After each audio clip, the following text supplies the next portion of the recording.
খুব তাড়াহুড়াতে আজকে মাংস রান্না করছি, তো তোমাদেরকে দেখাচ্ছি। দেখো এত তাড়াহুড়া মানে কেন বলো তো, বাজার গেছিলাম তো বাজার থেকে আসতে দেরি হয়ে গেছে, তাই জন্য দেখো এত দেরিতে এই যে এক সাইডে মশলা কষানো হচ্ছে আর এক সাইডে কি বলো তো এই যে মাংসই নুন হলুদ মাখাচ্ছি। মানে দেরি হয়ে গেছে তো, দোকানের বাজার অনেক কিছু বাজার ছিল আজকে, তো বাজার থেকে আসতে একদমই দেরি হয়েছে, এখন প্রায় 1টা বাজতে যায়।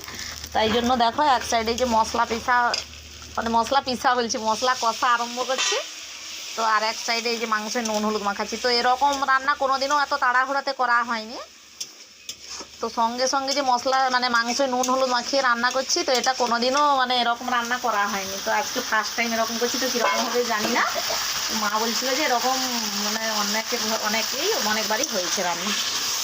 তো তোমরা বলবে তো এরকম তো তাড়াহুড়োয় মাংস রান্না করলে কীরকম হবে, আর হচ্ছে কীরকম হবে তোমরাও জানবে না, তো মাংসটা অনেক খেলে জানতে পারবে। তো আমার ছেলে কী বলতো একটু টেস্টি টেস্টি খাওয়ার পছন্দ করে, আর ওর কাজে গেছে, ও তাড়াতাড়ি চলে আসবে, তাই জন্য দেখো আজকে উনানে মাংস করছি। মানে কী বলতো, উনানে মাংস রান্না করলে কী বলতো খুব টেস্টিও হয় আর তাড়াতাড়িও হয়।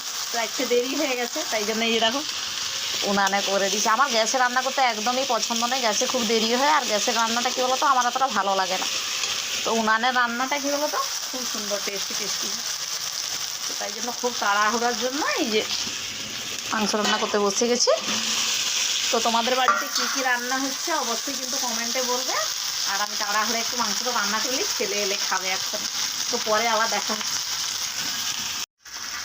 কথা বলতে বলতে দেখো কষা পুরো কমপ্লিট, এই যে মাংসের কষা আরম্ভ হয়েছে। আমি কী বলতো একটু কম মশলায় মাংস রান্না করতে ভালোবাসি, তো বেশি দিই ছেলেকে খাওয়াতে একটু সমস্যা, ছেলের প্রচুর জ্বর কালকে থেকে, তো তাই জন্য একটু মানে কম কম মশলা দিয়ে এই যে দেখো কষা মাংস করে নিয়েছি।